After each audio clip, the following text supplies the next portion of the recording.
College Park police respond to a home in June 2024. Oh, thank God. Hi, how you doing? After Katherine Jensen says her ex-boyfriend attacked her minutes before they arrived. So, what happened? He kicked in the door. I ran. He choked me out. Tried to get the keys from my hand of my truck. A few moments later. She said I kicked in the door. And why is that a problem? Because I'm in a wheelchair. And have been for 25 years. Oh, come there. A few moments later. So, might need to call the district attorney's office, because if the door was kicked in, he didn't kick it in. News now at 7. A Metro Atlanta Police Department now under fire for how it investigated an alleged attack and home invasion. So a woman says a man kicked down a door and chased her down the street. And when police find the man, he's in a wheelchair. Let's talk about it.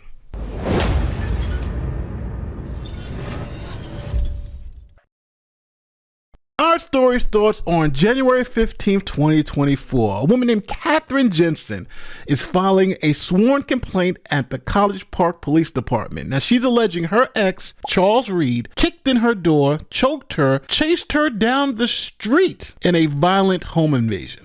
Oh, thank God. Hi, how you doing? After Katherine Jensen says her ex-boyfriend attacked her minutes before they arrived. So, what happened? He kicked in the door.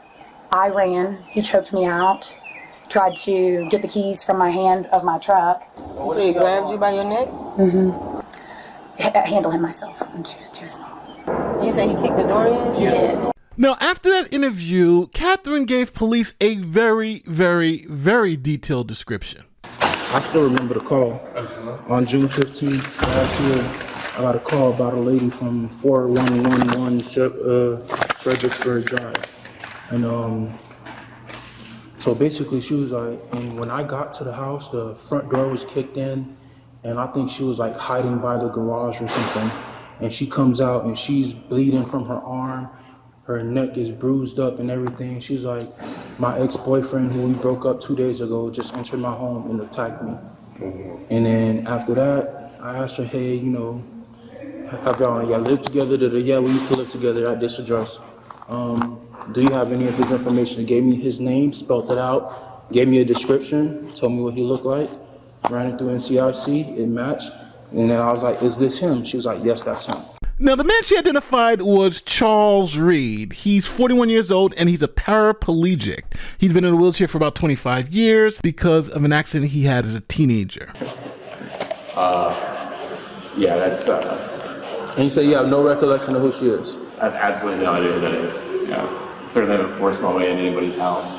Because she was able to provide us with your exact information and a description of how you look. I truly have no idea who that is. Like... So you went to Grady through your doctors or whatever the case may be, your chiropractor or whoever it is, that shows that you've been in that wheelchair, then that would make it hard to prove that you forcefully entered that woman's home.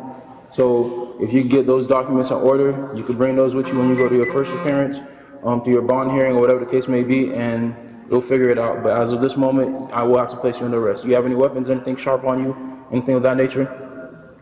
No. Can I pee and stuff? You'll be able to pee. I'm gonna take you right downstairs. You're not even going anywhere. This is crazy to me. Like, what kind of car do you have? My Hyundai. That gray Hyundai Sonata? Yeah. All right, no problem. Sure. Do me a favor? Put your hands out. Unfortunately, it is. Put your hands out. I can't. Is this a joke? My wife? Like. You'll get a phone call when you get downstairs.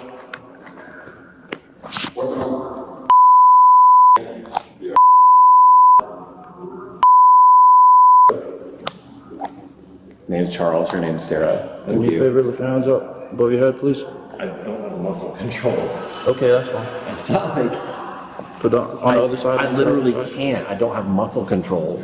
I'm not... Oh my God! Oh my God! Oh!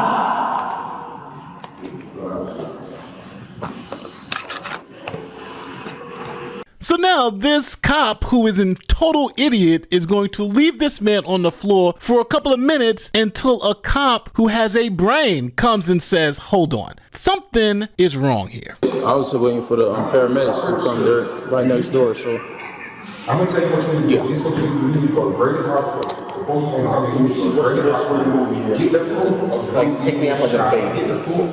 He's been in a wheelchair for a while. It's on the chest.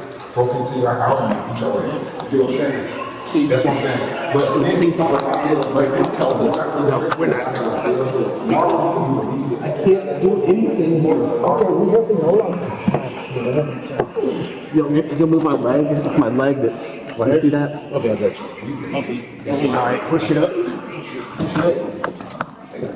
I'm gonna have to get behind it a little bit. Okay, so this is what we need to do first. What is the warrant for? Hold on, sir. Hold on. What's the warrant for? Ag assault. I broke into somebody's house. From the trespass ag assault. How long ago? June 19th. June 19th, 15th, 9th, one of those. How long you been paralyzed? 25 years. Okay. Make a phone call on this. Hold on. Let's get him sitting up right. So police went into the back and they have a little issue here. We got a guy who's obviously in a wheelchair, paraplegic, can't walk. Matter of fact, he can barely sit up. And we have a report of him kicking in a door, chasing a woman down and choking her out. Something doesn't seem right. So this other officer challenges the arresting officer's mentality about this whole thing. Are you an idiot? Because obviously this guy can't kick down any doors. Need to do some backdrop. So I was like, man, I don't know if this is true or not, and I can't ascertain that right now. So,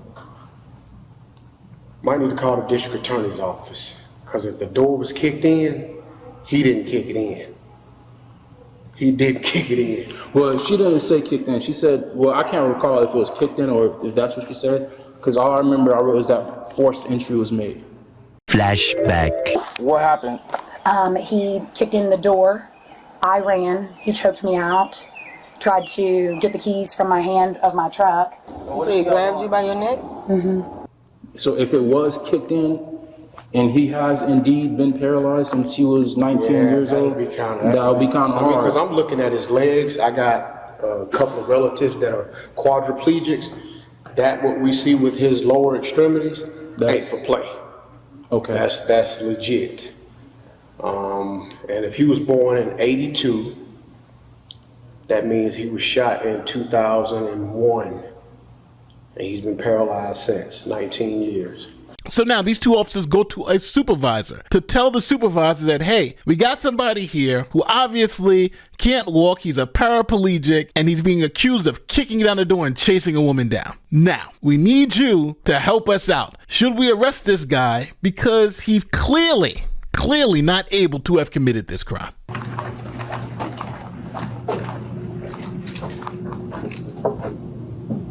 Don't mean to interrupt your lunch. I'm stepping in, helping out a little bit. They got a quadriplegic guy up there.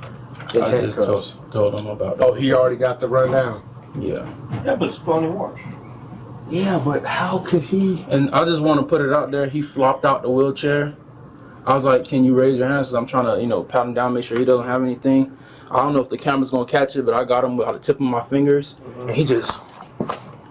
It's a ruse, man. So, it's an obvious attempt to not to go to jail. So yeah, but he is fucked up from the waist below.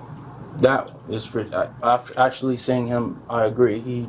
But then again, like I said, I don't know what happened between 9 months ago from now, and I don't know how much muscle mass you lose from not using your legs. So I don't know if that's for the court to decide. Yeah. Wife said he's been paralyzed for 19 years. So. Okay. Just get ready to declare it. Yeah.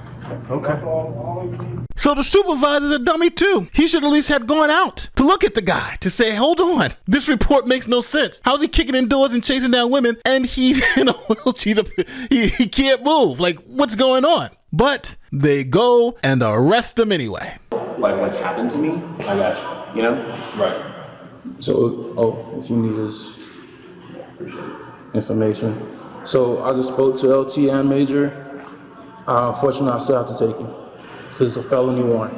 Now, I don't know what's happening between you and this young lady, whatever you guys had. That's not. Yeah, I understand that. So, if she made a false report, that's going to be on her. Obviously, like I said, I explained, I noticed your condition, I see it, but I have to do my due diligence. It's a warrant out, I have to go ahead and take you in. So now that's going to be up to you and the courts and your lawyers and her and To do what? Like to establish your innocence until proven guilty. So at this point, she says you kicked down her door. It don't look like you could kick anything, no offense, at this point in time. So that's why I told you earlier, if you have documentation that you were shot at 19, that you've been to Grady, that you... I do. I can provide it in 10 minutes from now. So... I can just call my doctor, right? I mean, I need paper. If it ain't on paper, it don't happen. I mean, you can call the DMV and see that I've needed mechanical aids on my license for the past 25 years. Yep. You can call, we can drive to Grady right now. Give me 1 second. Let me, actually, Yeah.